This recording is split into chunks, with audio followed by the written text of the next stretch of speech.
Here, we'll discuss two characteristics of point estimates: bias and precision. An estimator is biased if it tends to either overestimate or underestimate the parameter. The precision of an estimator refers to how close it comes to the parameter. Let's take an example. Have you ever noticed that some bathroom scales give you very different weights each time you weigh yourself? Imagine we have two scales. Scale 1 is a high-tech scale that gives almost the same weight every time you weigh yourself, varying very little from weighing to weighing. But this scale consistently tells you that you're slightly heavier than you actually are. So Scale 1 tends to overestimate your weight. Scale 2 is cheap and gives you very different results from weighing to weighing, but it is just as likely to underestimate as overestimate your weight. Sometimes it tells you you're a lot heavier than you actually are, and other times it tells you you're a lot lighter than you actually are. But if you weighed yourself on Scale 2 lots of times, the average would be your actual weight. Which scale do you think is biased? Which do you think is most precise? Scale 1 is biased because it systematically overestimates your actual weight. On average, its measurements are a little higher than your actual weight, but Scale 1 is fairly precise because all the weights it reports are similar. Scale 2, on the other hand, gives unbiased estimates of your weight since it does not systematically overestimate or underestimate your true weight. On a given weighing, it might tell you you're either much heavier or much lighter than you actually are. However, Scale 2 is not very precise.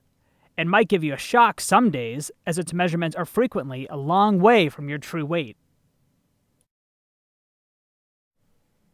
Let's move on to more formal definitions, but remember the concepts are the same as in our bathroom scale example.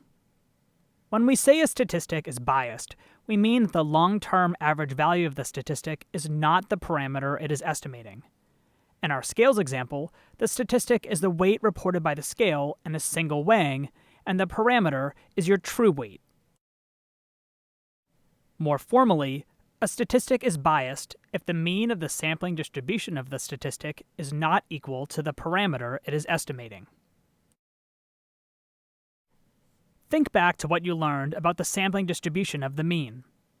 The mean of the sampling distribution of the mean is the same as the mean of the population from which the scores were sampled.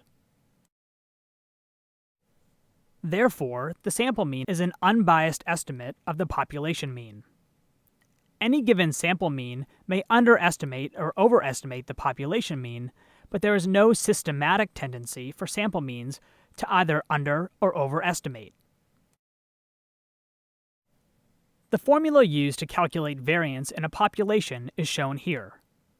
For example, if we were measuring variance in the weight of a population of college football supporters, we would subtract the mean weight of college football supporters from each individual's weight, square the value, sum those squared values, and divide the answer by the number of college football supporters in our population. We saw in the estimating variance simulation that if n is used in the formula to calculate variance in a sample, then the estimates tend to be too low. What does it mean if there is a tendency to underestimate or overestimate?